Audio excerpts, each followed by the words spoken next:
So విషయం ఏంటంటే ప్రతి ఒక్కరు కూడా టాస్క్ చాలా బాగా ఆడుతున్నారండి, నిజం చెప్తున్నాను. ఇదే గేము కొంచెం స్టార్టింగ్ నుంచి ఆడుంటే చాలా బాగుండేదని నా ఫీలింగ్ అండి నిజంగా. ఎందుకు సడన్గా ఫినాలి టికెట్ అనగానే అందరూ రెచ్చిపోతున్నారు. మరి ఇదే గేమ్ ఫస్ట్ నుంచి అంటే బాగుండేదని నా ఫీలింగ్ అండి. చాలా పెద్ద వార్ జరుగుతుందండి బర్నీ గారికి రీతు గారికి, ఈరోజు పెద్ద వార్ జరుగుతుంది రీతు గారు. సో విషయం ఏంటంటే రీతు గారు బర్నీ గారు నిజంగా మంచి గొడవ ఇది. ఈరోజు మంచి ఫైట్ ఉండబోతుంది, నైట్కి మంచిగా కొట్టుకోబోతున్నారు. బర్నీ గారు ఈ ఫైర్ కానీ ఈ గేమ్ కానీ ముందు నుంచి ఎందుకు ఆడలేదు, ఇది నాకు కొంచెం డౌట్ కొడుతుంది. ఎందుకంటే ఇప్పుడు మాత్రం ఎందుకు రెచ్చిపోతున్నారు? ఇప్పుడు రెచ్చిపోవడం వల్ల మీకేమొస్తుంది చెప్పండి? ముందు నుంచి ఆడుంటే బాగుండేది కదా. ఏంటండి కప్పు కొట్టలేరులేండి, ఎంత రెచ్చిపోయినా ఇప్పుడు రెచ్చిపోతే కప్పు కొట్టలేరండి, కష్టమేనండి ఇప్పుడు. Yes, next question. టాప్ 5లో ఉండాలనే కదండి ఎవరైనా ప్రయత్నం చేస్తారు, కాకపోతే అది ఇప్పటి నుంచి చేస్తే టాప్ 5లో ఉంటారని కూడా అమాయకత్వం, ఆయన అమాయకత్వం అది.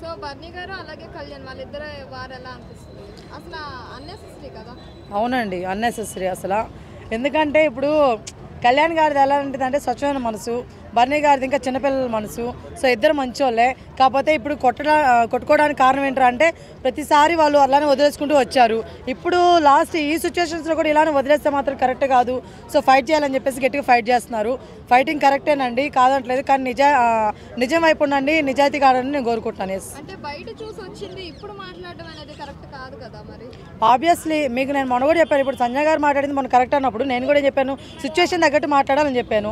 ఆమె రాంగ్ టైంలో మాట్లాడింది నామినేషన్స్ టైంలో, అలానే బర్నీ గారు కూడా సేమ్ అట్లానే. అర్థమవుతుందా అండి? ఎప్పుడోవి ఇప్పుడు తీసుకురాకూడదు. మరి ముందు నుంచి ఏం చేస్తున్నారు? ముందు నుంచి మాట్లాడచ్చు కదా ఈ మాటలన్నీ. అర్థమవుతుందా అంటే కరెక్ట్ టైం వచ్చినప్పుడే మాట్లాడాలి అనే ఇదిదేమో మాట్లాడాను మరి, బట్ అదైతే కరెక్ట్ సిచ్యువేషన్ కాదని అనిపించింది. కళ్యాణ్ గారు అనుకుంటున్నాను. సోల్జర్ కళ్యాణ్, ఎందుకంటే డిమోన్ పవన్ ఆల్రెడీ ఫస్ట్ దాని నుంచి తప్పుకున్నారు కాబట్టి ఆయనే అనుకుంటున్నాను. ఎస్, ఇంకా బర్నీ గారు అలాగే రితు గేమ్ ఆడారు కదా, సో తనుజ మధ్యలో వెళ్ళి ఇది కరెక్ట్ కాదు నాకు ఎక్కడ డౌట్ ఉంది అని చెప్పేసి ఆ గేమ్ గురించి మాట్లాడారు కదా. సో తనుజ తప్పు అంటారు, అంటే వార్ రావడానికి తనుజనే కారణం అంటారా? వారని కాదు, ఉన్న నిజం చెప్తుంది అమ్మాయి. అది ట్రయాంగిల్ షేప్లో పెట్టాల్సింది రెక్టాంగిల్ షేప్లో ఉందని చెప్పి బర్నీ గారు వాదిస్తూనే ఉన్నారు, అది మీరు చూస్తూనే ఉన్నారు. సో అది వాట్ ఈజ్ వాట్ అనేది సంచాలక నిర్ణయం, మన నిర్ణయం కాదు కాబట్టి చూడాలన్నమాట. తనుజ గారు మాట్లాడిన ఎవరు మాట్లాడినా సరే సంచాలక నిర్ణయం, ఇది సంచాలకుతో మాట్లాడాలి. సో ఆమె చూసుకోవాలి. ఇంకా ఎస్, ఫైనల్గా కూడా నాగార్జున గారు కూడా ఒకటే చెప్తారు కదా, సంచాలక్ ఏదంటే అదే అని చెప్తారు తప్ప ఇంకేం మాట్లాడరాదు. సో ఈరోజు ప్రోమోలో చూసుకున్నట్టయితే ముగ్గురు గేమ్ ఆడతారు, కళ్యాణ్ అలాగే ఎమాన్యుయల్ రితు. సో రితుకు సపోర్ట్ చేసేది ఓన్లీ డెమన్ పవనే. సో డెమన్ పవన్ కూడా ఇప్పుడు అంటే సపోర్ట్ చేయకుండా అయిపోయారు, ఇంకా రితు గెలిచే అవకాశం. ఎవరు సపోర్ట్ చేసినా చేయకపోయినా రీతు గేమ్నే.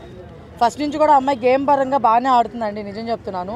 జస్ట్ మన డిమోన్ పవన్ వచ్చే రిలేషన్షిప్ పరంగా కొంచెం అట్లా ఇట్లా అయింది, కానీ అమ్మాయి గేమ్ ఫస్ట్ నుంచి ఆడుతుందండి.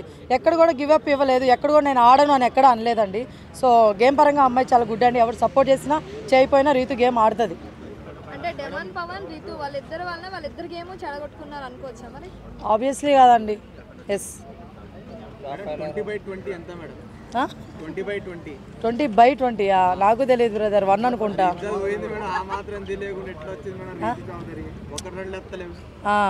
అంటే ఇప్పుడు 1-2 వస్తే బిగ్ బాస్ హౌస్లో ఉండాలని చెప్పి ఎక్కడ లేదు కదండి. ఎందుకంటే బిగ్ బాస్ హౌస్లో ఉండాల్సింది ఒక హౌస్కి కావాల్సిన క్వాలిటీస్ అమ్మాయిలు అవి ఉన్నాయి. లెక్కలు చదువుకో రావాలి, లేకపోతే ఫిజిక్స్ చదువుకో రావాలి అని చెప్పలేదు బిగ్ బాస్లో. ఇమ్మాన్ గారు ఒప్పుతున్నారు, అది ఏం చేస్తాం మనం, ఆయన ఒక్కడే చదువుకొచ్చినట్టున్నాడు. సో అది కూడా ఏంటంటే ఒకటి అవి ఒక్కడే చదువుకొచ్చారు, మిగతా తెలుసున్నది తెలియపోయినచ్చు. బట్ మన గేమ్ పరంగా నిజంగా ఇమ్మాన్ గారు సూపర్ ఆడారండి. అసలు నేను ఎక్స్పెక్ట్ చేయలేదు. అక్కడ టాస్క్లో మన ఆర్మీ కళ్యాణ్ గెలుస్తారేమో అనుకున్నాను, కానీ ఇమ్మాన్ గారు గెలిచారు. మైండ్ పోయింది నాకు, నిజంగా ఆయనకి నిజంగా ఎంత టాలెంట్ ఉందా అనిపించింది. సో బుద్ధి బలం కండబలం అన్నీ ఉన్న బలవంతుడు ఎవరు అంటే ఇమ్మాన్ గారు అండి హౌస్లో. సుమన్ శెట్టి గారి గేము ఆయనకి కండబలం బాగానే ఉందండి, ఆడతారు. బుద్ధి బలం అనేది ఎక్కువ అలాంటి టాస్క్లో చూడలేదు నేను. టాప్ 5 తెలిసిందే కదండి, ఇంకెందుకు ముగ్గురు వెళ్ళిపోతారు ఇప్పుడు. లైక్ నాకు తెలిసి సుమన్ శెట్టి గారు, బర్నీ గారు, సంజన గారు వెళ్ళిపోవచ్చేమో అనుకుంటున్నా, లేదా రీతు వెళ్ళిపోతుంది బర్నీ గారి ప్లేస్లో. అట్లా ఇంక మిగతా వాళ్ళందరూ టాప్ 5. నేను ఒకరే వెళ్తారు అనుకుంటున్నాను. నెక్స్ట్ వీక్ కూడా ఉంది టాస్క్లు కాబట్టి సో ఆ టాస్క్లు కూడా ఆడాలి కాబట్టి ఉంచుతారు ఇంకా ఇద్దరిని అని అనుకుంటున్నాను. ఈ వీక్ సింగిలే ఉంటుందని అనుకుంటున్నాను. సో సంజన గారు ఎలా ఆడుతున్నారు? సంజన గారు బాగా ఆడుతున్నారండి. అసలు ఆమె పెట్టిన ఎఫర్ట్స్ మొన్న సూపర్ పెట్టిన గేము.